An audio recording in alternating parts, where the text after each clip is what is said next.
This is the Job Stories Podcast, how people find work that matters.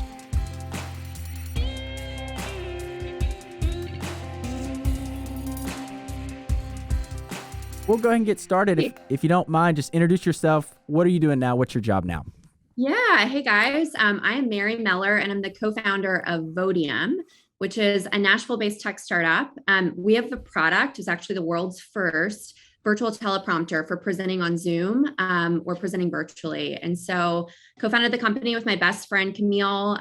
We're super proud to be building in Tennessee. We just celebrated our 2-year birthday of VODIUM, and I'm managing about 1 million things as founders do, but really focused on growing our partnerships and managing our customers, developing our product to be best in class, and then doing all the boring legal stuff. I never went to law school. It was one path I almost pursued at one point, but that's part of my role at VODIUM as well. That's funny.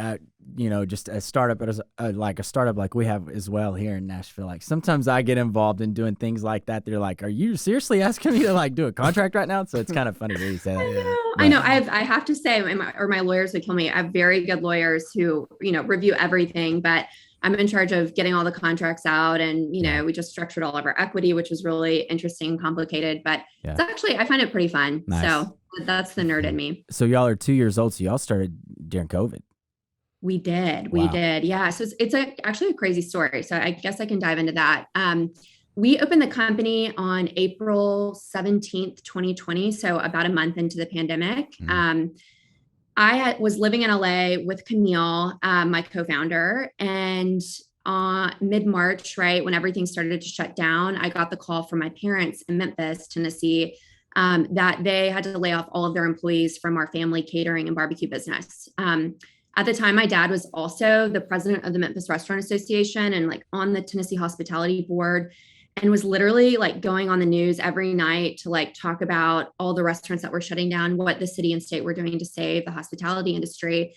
And it was crazy. I was, running my own consulting business in LA, and had just moved out there 9 months before, and loved it. But I felt this huge call to come home. And so I packed up my car and on my 29th birthday, drove home to Memphis to live with my parents, and help them kind of steer the ship, right? And just be there to support them. And so, it was crazy times, right? I'm sure we could talk forever about everyone's pandemic stories, but I was in lockdown with my parents, running my consulting business, and Camille called with this crazy idea. She was doing a remote Zoom video shoot on a political race in Maine. And she goes, "There's no teleprompter that sits on top of Zoom or Teams or WebEx or whatever you're using so that people can seamlessly read a script direct to camera."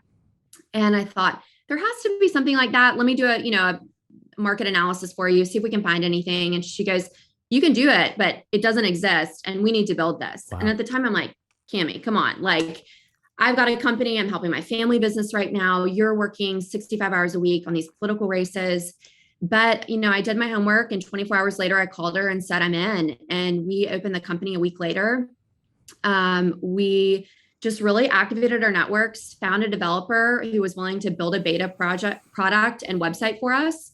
And in 4 months, we had a beta product to market in August. And suddenly we had members of Congress, executives of huge organizations, people all around the world buying our product, which was wild. Then, from there, we've grown the company and just celebrated 2 years. That's awesome.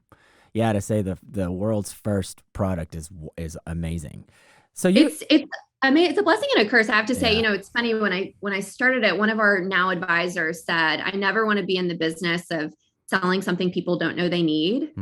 So we're definitely creating a category, right? Most people don't think, "Hey, I need a teleprompter," right? It's news anchors, politicians, anyone making TV appearances. But what's been cool is seeing other, competitors enter the marketplace as people have realized they need tools to look great on camera.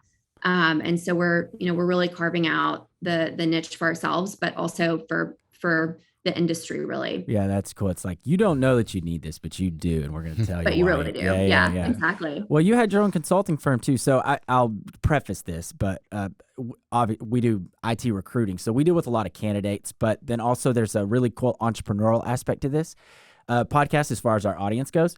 And you mentioned you had your own consultancy firm too. So, and then jumped into this. So you've got some entrepreneurial background. Kind of what is your background really? Yeah, I do. It's a really interesting story. So I'm a fifth generation entrepreneur at this point. Cool. My parents have all started small businesses. My grandparents were all entrepreneurs. My great grandparents, like it's my aunts and uncles. It's just totally in my blood, but I didn't go that route. I went to college out west. I love to ski and hike. So I went to the University of Utah.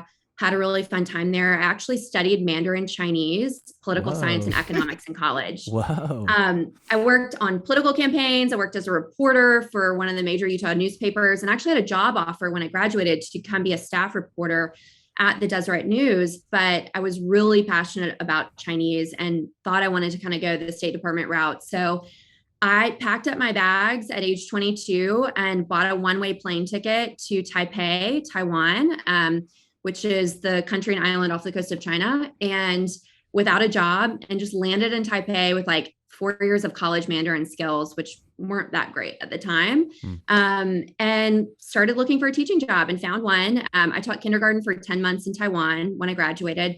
It's an amazing experience. My Chinese was awesome at the time. That's awesome. Met a lot of cool people, ate a lot of great food, loved the Taiwanese culture, and then decided it was time to move back to the States. And so I moved to DC. In the midst of all of this, I mentioned earlier, I took the LSAT when I was in Taiwan and didn't do really well. And I love Sarah Blakely, is one of my favorite, female entrepreneurs. And I really love her for a lot of reasons, but also she also took and failed the LSAT and is really open about that. And at the time, it was super kind of devastating because I was like, I need to either go to the State Department or be a lawyer. And like, those are the two tracks, but didn't end up doing either.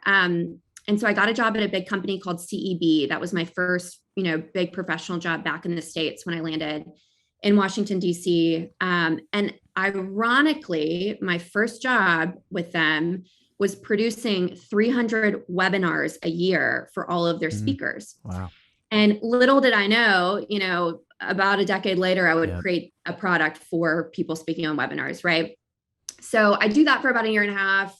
And then I get this really cool opportunity called The Garage. So CEB was a publicly traded, about $1 billion company with 5,000 global employees. And they pulled 7 of us off of our day jobs, stuck us in an old server room in DC. I was one of 2 women. I was the only American on the team, and told us to go basically ideate on an idea that the chief human resources officer had, which was an app, and then an idea of our own. And so this was like my first entrepreneurial experience, right, within a big company. But it was amazing. I spent 40 days and nights literally like living and breathing product development with this team. And some of them have become still my best friends today. And I'm one of the colleagues that I was working with at the time is now like one of our MBA fellows at VODIUM. So it's just really cool. But we built, launched, pitched an app prototype to the company. It was funded and launched. And so after that, I really got the bug for product and for building things. And it was just an amazing experience at age 24 to be able to do that.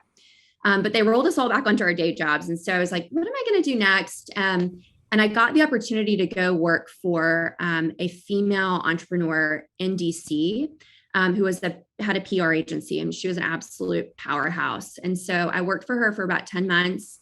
Being her executive assistant. So both my co-founder and I are both executive assistants. And we always joke that was like probably the most formative job we had, because you have to do everything, like anything asked of you. You have to wear a million hats. It's actually not unlike being an entrepreneur. And so I worked for that firm for 10 months. I was really grueling. I was working 80 hours a week at one point, kind of burnt out, and then got an opportunity to actually go back to CEB, but in a product marketing role. And so for the next 5 years, I worked in product marketing and tech in DC, launching $1 million products, naming things, pricing things, working with sales teams to really sell technologies.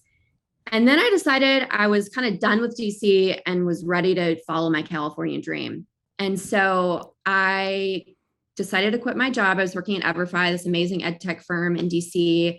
Had the full support of my bosses and moved out to California in 2019. My roommate, Camille, at the time, now my co-founder, decided to go with me just for an adventure. And so we moved out to California, and I have like all the best contacts in tech in LA and start interviewing. And I'm like, this should be really easy. Like, I'm a pretty seasoned product marketer at this point. Like, the job market's strong. And I fall flat on my face, y'all. Like, I don't know if you've had this, but it was a period, 2 months of just failure, like closed door after closed door after closed door. You know, made it to final round at Amazon, got rejected, which was really a bummer for me at the time. Now I know it would be a terrible cultural fit there. Was, you know, final round at another tech startup and they had a hiring freeze, like got so many no's. And at the time I was doing a little bit of consulting for Everfy, my company back in DC, just to kind of like pay my rent. And I didn't know what I was going to do. I mean, it was 2 months. I couldn't find a job. I was just kind of at an impasse. And one of my best friends flew in from DC and said, you have to come with me to this Palm Springs weekend. There are a lot of cool people who are going to be there. And I'm like, okay. And at the time I'm like very depressed, actually. Like, I don't know what I'm going to do. I think maybe I threw away this great life in DC. I've failed in LA. And so I go that weekend and I meet a lot of great people. And one of the people I met was Seth Odell, who was at the time the chief marketing officer at National University in San Diego. And about a week after that trip, Seth calls me and goes, hey, Mellor, like, have you gotten a job yet? And I'm like, no, like, I don't know what to do. Like, I'm really at a loss. And he goes, great, I've got a project for you. Open up a consulting firm and come manage this $50 million relaunch of the university for me. And that was it. And I suddenly had a company and it was called Mellor Consulting. And then my DC work picked up more. Other friends started throwing me business and I was a one-woman consulting shop until last December when we raised our seed round for VODIUM. And I closed it down. So that was really long-winded, but that's my background. No, I love it. I mean, just to add to that thought of that season where you're just getting rejected from jobs, is like, dang, have I messed up? Like, this is, you know, like moving to LA, like it's beautiful. Like that's kind of our story. That's why we started this, because we do have a really cool opportunity to help people that are a little down and out trying to find jobs. We actually do. We have this sweet spot of where we can help them, like get it. So that's kind of our story as well. Is that Matthew actually was in teaching and then got into tech. So no way. I thought I'd let him get into that because you talked about teaching too. I failed the LSAT, gone months without jobs, so I feel you. Oh my God, Matthew, like we need to be best friends. Yes. It's so funny. And what's really funny is we make fun of him all the time. So this isn't new on the podcast necessarily, but he was teaching 5th grade math, which like she was teaching Chinese, and you know what I'm saying? So it was like they probably felt like he was probably, because he wasn't very good at math growing up, right? Oh no. So, yeah. I only know that 2 + 2 was 4 in about 6th grade. Literally. So. Like, that's hilarious. But you know, those seasons when you like, you keep hitting closed doors are so hard. But, you know, I always like think of that period now so fondly, right? Like for a while I had PTSD about it for sure, because I had to call my dad for money. Like I was 28 at the time. I was like, I should be like more settled in my career than this, but it was so humbling. I mean, I really at one point felt like, okay, like this is rock bottom. Like I can't do this on my own. And so my family and friends and network, like really just kind of lifted me up and carried me through that. And, you know, now I'm in the place where, you know, when I have friends or get in touch with people who are going through kind of major transitions or like what they feel like are crises, I feel like I can really share that experience because it is humbling, but it's really gives you a lot of grit to walk through those times. That's a good word. And maybe we dig into that a little bit for a second, because I am interested, like, had you not learned some of those real hard lessons, there might not be some skill sets you have as a leader now with your own company that you can now implement. So do you kind of relate, like, are there some things that you look back on your journey and you're like, okay, I think I can be a better leader now having gone through some of those things? 100%, right? I think the first is humility and knowing that like you can be the most successful person at whatever you're doing, right? You can be at the top of your game. You can be a co-founder of a company. Like you can't do it alone, right? And that's the cool thing for us right now is we're getting to hire a team, and they're amazing, and we're hiring these just incredible humans who are so smart and so talented at what they do and are so much better than me or, you know, Cami and our respective strengths at what they're good at. And so that's, I think, really cool to bring, you know, we're getting to build a team and just have more people around us to do things better than we've done it over the last 2 years, just bootstrapping.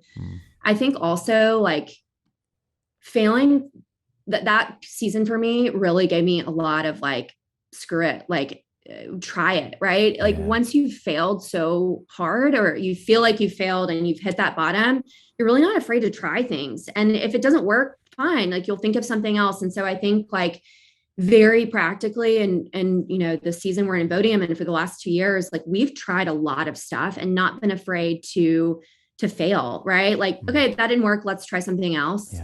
And then just, you know, I think kindness, right? Like I had so many people show me so much kindness through that season and throughout my life, right? And it's a personal value of mine, right? It sounds so cheesy, but like the golden rule is real.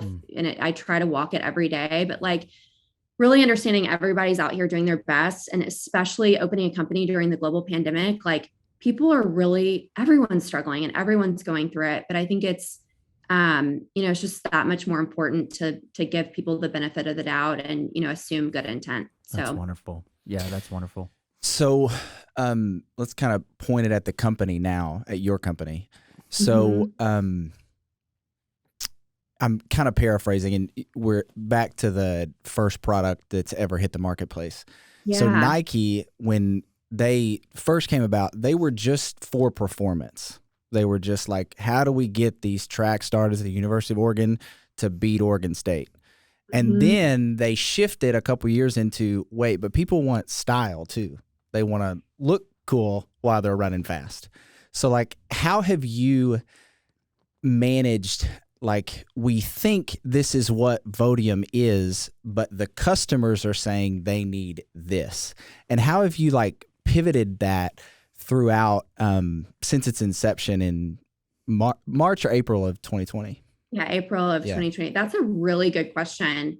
And I'm thinking through, you know, how I want to answer that. So when we came up with the first prototype of the product, right? We had to make a lot of assumptions, because Camille, you know, my co-founder, knew that she needed this for like a pretty niche use case, right? Which was recording a video two-way, having someone read a script. But what we saw, right, with our TVs on 24/7, you know, the news on, was that, you know, being on virtual with suddenly everyone's virtual, is that everyone was struggling to make eye contact, right? People are looking down at their notes, looking at their second monitor, or frazzled. There wasn't the same level of decorum that you had in person. And so we knew that this would hopefully be useful for people, right? Because we could see people struggling with the problem that we were seeking to solve through VODIUM. And so we launched the app in August, or beta, and talked to every single person who bought it or tried it, right? Like we've probably had, between the two of us, 1,500 conversations with users about what they like about the product and what they don't. And, you know, we've always prided ourselves in being super customer centric in that. The funny thing is the app itself hasn't really changed that much. We've tweaked some things here and there. It's more transparent now. It retains your text when you close it out, but it's really simple by design. And so in some ways, right, we haven't changed the technology too much, but now that we have funding, right, and that's really the game changer, right, is, are you funded? Do you have money to pour into a product roadmap or not? What's cool is all of the ideas that our customers have given us over the last 2 years, we're now plotting out on a roadmap and are about to go build them. And I think that at its core, VODIUM will always be simple, and we really love simplistic design, and I could talk all day about that. But, you know, I think what's exciting is we can add more value through features, but also services, right? Like people want to be better on camera now that we all have accepted the fact that we're going to be hybrid forever, right? This is never, ever going away. And so we're really excited to think about different partnerships and how we can really coach and like walk with people as they try to be the best communicators possible virtually. I totally get it. You're kind of at the ground level, but you've got funding, so that kind of puts you on top of a little bit of a hill. But as you grow your team and as you start to delegate some task and have people implement new policies, and maybe that'll fail, and how do you keep because you've had some maybe negative experiences in the corporate world, how do you keep your company as it is now, which I'm sure is the place that you want to work? How do you keep that the place you want to work as it grows? I love this question, Matthew. I mean, I think this is the challenge for every founder, right? Yes. Yeah. I'm so asking for hard. myself. Yeah. Yeah, exactly. I think that I'll say two things. So one, Camille and I both come from backgrounds as female founders that were pretty toxic, right? Tech and politics. Like I can't think of two more male dominated, frankly, like potentially and very practically toxic places for women to work. Mm-hmm. We've dealt with a ton of bullshit. And when we opened this company, we had a lot of conversations about how we wanted to leave that at the door and build a place that we felt like we wanted to work, right? And not just, we want, VODIUM to be a place where people are happy and open and honest. Like, what do those values actually look like? Right. And what are the things we're going to put in place to make sure, everyone feels heard and like this is a good place to work. And so as we're bringing on team members, we're working really diligently to have open lines of communication, right? I think honesty and open communication is kind of like the way we operate and the basis of everything, making sure people feel really empowered in their roles, and not just like, we're the founders, we're going to dictate, here are the ideas, like go do this, right? But like we're hiring people on who are better than us at what we're hiring them for. So we want them to feel ownership. And, as I think we grow, that's going to become a bigger challenge, right? But I think like just being open and honest and talking about those values and making sure everyone feels like they have ownership in that is really important. The other thing is, we've given each employee who's come on equity in the company, so that they feel and they are part owners in VODIUM. And we feel really, really passionate about that. Yeah, that's awesome. I'm curious too. I had this thought whenever you were talking about your story and how there was a moment in your career where you learned some skills that wound up coming into fruition 10 years later. Like, life's so bizarre. But I'm curious on your journey, like, was there, you've had a lot of changes, you've had a lot of twists and turns, and we've asked this question to guests before, but we haven't in a while. It seems applicable to you. Are there some values that you can look back on and be like, this influenced my decision to take a new job or new career path? Or was it just like, that sounds really exciting, let's go for it? Like, what were do you remember some of the motivators and some of the twists and turns? Yeah. I've always cared really deeply about my career, right? Even since college, like I sought out the internships that I wanted to. I've always been really applied, student and person and employee. But I think one of the good things I've done, and, I really try to impart this onto the people that I mentor and to my friends, is that I've always optimized for learning and skills, right? And it not title, not always salary. I mean, which to my own financial detriment, probably, right? Yeah. Like I could have gone into sales and like all my sales friends made a ton of money, but instead really optimized for learning and experience. But it's paid off now in that, all of those jobs and twists and turns, from being a teacher to an assistant to going into tech, really prepared me for what I'm doing now. And so, yeah, I think that's it. Like, I think looking for the skills that you want to build and opportunities to go build them is really one way to do it. And it's certainly the way that I've done it. And I'm glad that that's what I optimized for. And I love too hearing your story. Like you're okay with taking risk. So in our family, so am I. Matthew, maybe not so much, but no, that's kind of how we started eventually. He just kept talking about it, and I was finally like, let's just do it. So that's why I was curious too. Like sometimes you just kind of got to go for it, Sometimes you have to go for it. Yeah. Camille and I were talking about that last night, right? Like you just got to do it. And if it doesn't work out, it doesn't work out. But it's taking risk. If you have a risk appetite, like taking risks is kind of fun, like it's fun to try new things and to do crazy things and see if they work out, because if they do work out, you look up and 2 years later, you have a company and a product and a patent pending and a team and, customers who love your product. And if we hadn't taken this risk, we obviously wouldn't be here, but it's really cool looking back, and I'm really proud of us. And so cool that you guys are doing it too. I mean, it's just great to talk to other founders who are also living it. Yeah, I appreciate it. And Nashville too, right? Like tell me your experience about building in Nashville. I'm curious, Nashville specifically, right? Yeah. So we love building in Nashville. We were originally headquartered in Los Angeles, and I actually fully intended to move back to Los Angeles after, I'd spent that time in Memphis, kind of helping my family get the family business into a good place. But we raised a pre-seed round, and our, investors and accountants were kind of like, look, like you should look at building outside of California, in Tennessee or Texas or Florida. And, Nashville was obviously the right fit. I grew up here. It's such a cool city. There's so much creativity. And that's one thing I like about, I think Nashville and LA have in common. There's so many cool, creative people across industries in this town. And it makes it a really fun place to meet people, other founders who aren't afraid to try things and do things a little bit differently. So yeah. It's funny, before we moved here, because my wife's in it, she's in music, but we were meeting with somebody that was on tour from Nashville, but they were in LA, and that's kind of how we met him. And we were saying, hey, we're about to move to Nashville. And the guy just looked at him, really, he just goes, the water's warm. That's all he said. Just the water's warm. Water's warm. I love it. And now that we've gotten here and kind of doing business here, it's like, it really is though. Like people are so warm here and collaborative, and it's been so cool. It makes a difference, right? Like when you're in a place that you feel like is supportive and like happy to have you here, and you're happy to be here. It's a great town. We're really, really happy to be here. That's awesome. Let me ask an unfair question. So I know that going into it.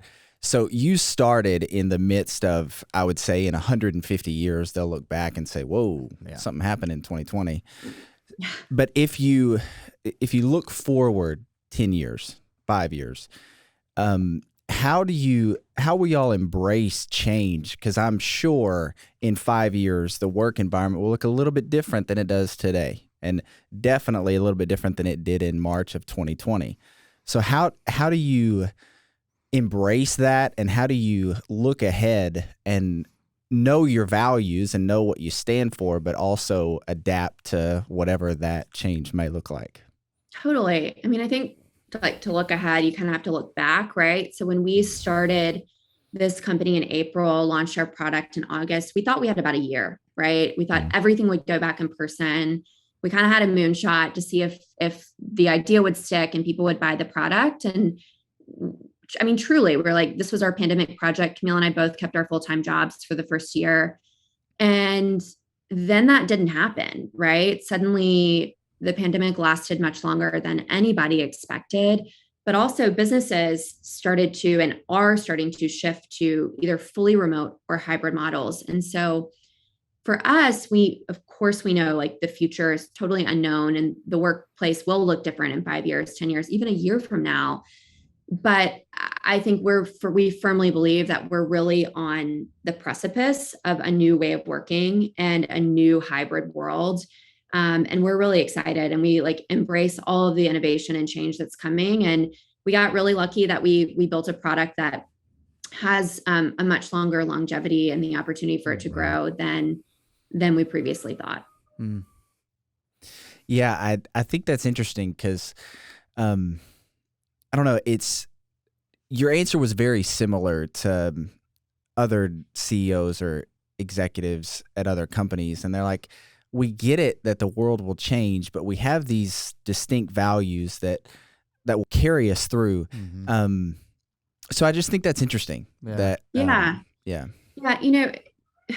My co-founder Camille likes to joke that like we're not trying to be a unicorn here, right? Like we are not trying to say that we're going to be a multi-billion-dollar company or transform people's lives. Like we're really here to help people. We built a product that helps people. Our customers tell us every day, like, you save me time. I feel more confident. Public speaking, even on Zoom or Teams, is still my greatest fear. And I feel more comfortable and in control and confident using VODIUM. And like, that's what drives us, right? Like we've built something that's super helpful that everybody needs. I mean, we're selling to both corporations and organizations and, large companies at scale for their employees and their teams and their executives.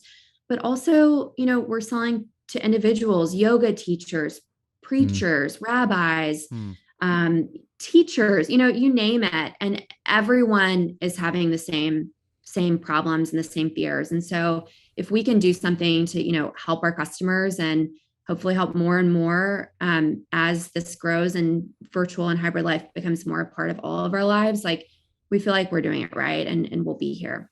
Yeah, that's really cool. We talk about purpose a lot, like, and making sure your purpose is hyper focused on your and I call it your why. Like, why do you do what you do, right? And you just mentioned it. Yours is about people. You help people in their workplace. You help make their jobs easier. It's about people, and that's how we feel about ours too. It's like we're here to help people, take their next step in their career or whatever. So that's really, totally. I love hearing you say that, because like when your why is sound, it's like you got it, right? So yeah, totally. And yeah, I mean, it's so cool what you guys are doing too, right? Like job transitions, like making that next move, figuring out what you want to do in your career. Like we've talked about for the last, half hour, it's some of like the hardest and biggest challenges of life. So kudos to you guys for doing that. And shameless plug, VODIUM's a great tool for virtual interviews, right? We have lots of customers who use it to keep their notes or the stories they want to tell on their interviews right in front of them while they're speaking. So we'll have to send it to you guys after this as well. I'd love to. I've been thinking that the whole time. We should talk offline. I'm thinking of some folks maybe if I can connect you with it, because y'all are, again, the service is amazing. So we need to connect a little bit further on that. For sure. But I think that's good on time. We really appreciate you. If you don't mind, I think we're at the point if people can reach out to you and connect with you, how should they do that? Yeah, you can visit VODIUM.us, VODIUM, which is like virtual podium. So podium with a V. You can find us on LinkedIn, Instagram, Twitter, VODIUM_US. We're there, and you can reach out to me personally on LinkedIn. My name's Mary Mellor, the only one. So you'll find me there. That's awesome. The only one on LinkedIn having a product that's the first ever. This is amazing. I know. Yeah, that's awesome. Thanks, Mary. We appreciate your time. This has been a blast. Appreciate you. Thanks, guys. It was a blast. Awesome. Good luck and have a great weekend. Thank you. You too. Take care.